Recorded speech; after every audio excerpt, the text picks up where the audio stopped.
Hi, welcome to Pedal Platform. I'm Philippe, and today I'm going to show you how to use one of the effects that you already have on the Plethora X5, either as a boost or an EQ. This is one of the most requested features for a possible future firmware upgrade, but with a bit of tweaking, you'll find out that you can have it right now, so let's jump right in. You're going to need to have your Plethora X5 connected to the TonePrint Editor for this one. I've already preloaded a Hypergravity instance on one of the slots on my Plethora, so now I'm just going to go ahead and go to the Template tab. Hypergravity compressor, yes, that's the one we're going to use. And I'm just going to pick any template. We're going to be doing deep editing, so it doesn't matter which one we pick. So I just pick the first one and off we go. First thing we're going to do, we're going to turn off all compressor related parameters. First one, on the gain tab, turned off auto gain. And on the compressor tab, you double click on the numbers on the center and tap 0, 0, 0 and 0 on all of the thresholds. On the ratio line, just click and drag down to off on all of them. And that's it, your compressor is no longer a compressor. So how do we turn this into a boost or an EQ? First thing, we come to the crossover section. The crossover will dictate the center of the frequency split that you can do with the Hypergravity. Being a multiband compressor, it allows you to split the audio into 3 different frequency bands. And the crossover low will allow you to select the literally crossover point between your low frequencies and your mid frequencies. And your crossover high allows you to select the crossover between mid and high. You can, if you want, set and forget these frequencies. I prefer to have my TonePrint a bit more accessible right from the control panel of the Plethora X5. So I'm going to go ahead and map the crossover frequencies to the sustain pot. So I'm going to click on the menu, scroll up, and compressor crossover low, and on the red one, compressor crossover high. Obviously, problem with this, I'm now tweaking the knob on the Plethora. I don't have a camera on it, I'm sorry, but you can see the little circle going up and down. That's me tweaking the pot. So the problem with this is you can see that it's going from off all the way up to 16,000 Hertz, doing both values, the same value at the same time. This isn't very interesting for us. The guitar is a mid-range based instrument, so what I wanted to do is start a bit above on the low frequency. So I'm going to set a curve that goes from 250 up to 630 in the closer step increments that I can get. So there we go, 250, 315, 400, 500, 630. And now I'm going to set the crossover high to be 2 octaves above the crossover low. This kind of gives us approximately a center frequency for our mid band that is somewhere in the middle of these two. Don't forget that audio works in a logarithmical way, so if we start, for instance, here at 250 on the low and 1000 on the high, this is 2 octaves difference. Remember that frequency doubles with each octave, so if I have my crossover between 250 and 1000, that means that my center frequency is roughly 500, i.e. double the low one.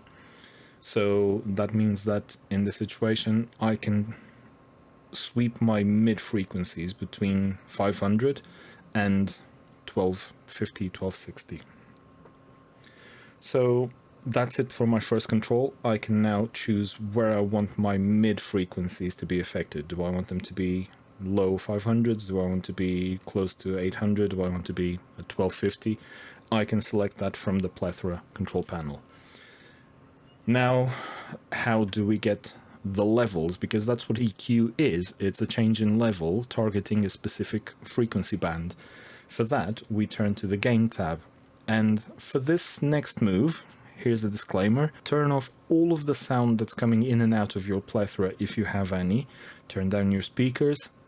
If you blow them up, I'm not going to be responsible for this one. And you'll see why there is the possibility of blowing them up in a second.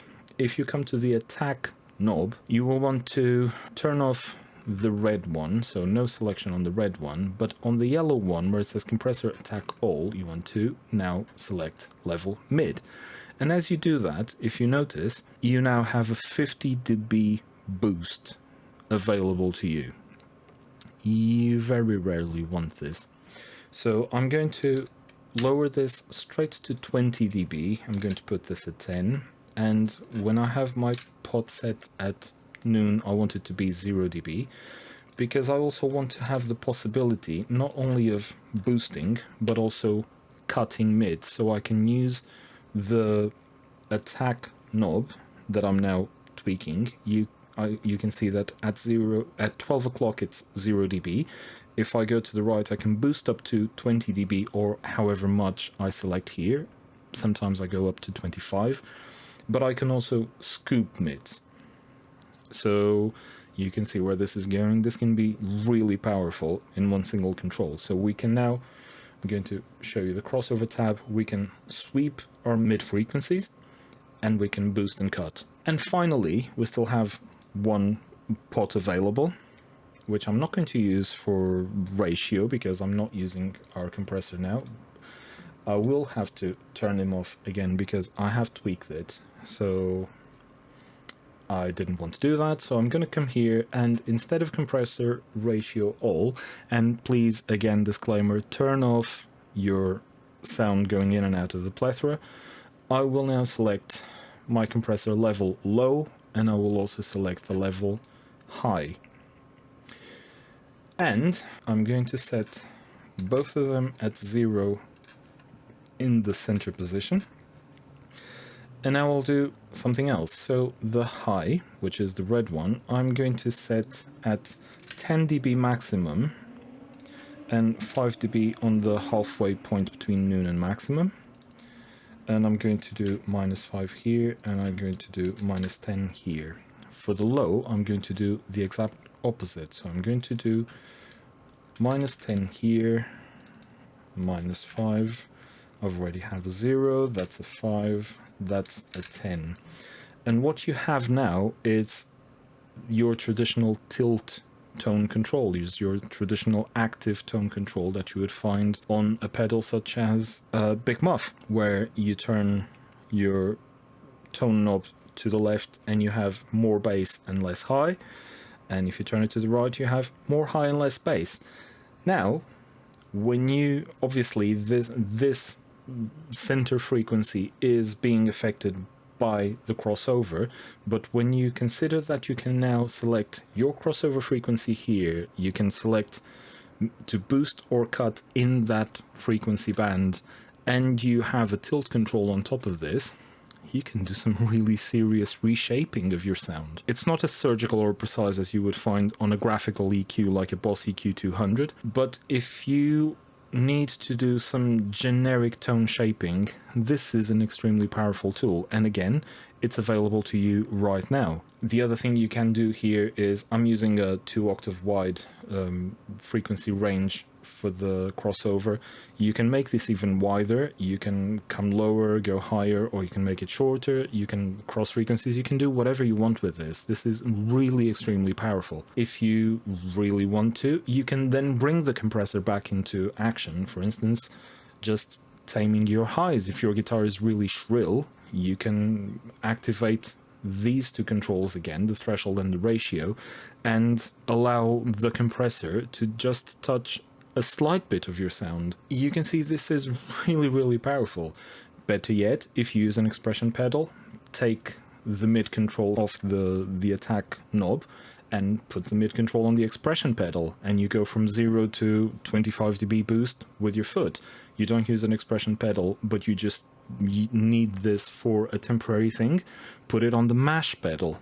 You know, all of this is available to you on the TonePrint app, just using what you already have. So the last thing you need to do is save your TonePrint. So click Save TonePrint thingy, give it a name that will allow you to identify what you're doing. In my case, it's going to be EQ plus boost. Click Done. And if you're using the Plethora X5, it will automatically transfer into your Plethora. If you're using the Hypergravity pedal, you will have to choose if you want to save it in the pedal or just on your editing device. And that's it. So I hope this was useful. If it was, please click like, share this video with your friends that also use TC Electronic products. And if you want to support the channel, please subscribe if you haven't yet, click the notification bell, and leave me a note in the comments if you want me to go over some of these parameters in further detail. I can make a more detailed video, or I can just, if you have any quick doubts, I can answer them in the comments. And just let me know how you're tweaking your tone prints to make this work for the way that you play. So until the next video, I've been Philippe, and I'll see you next time.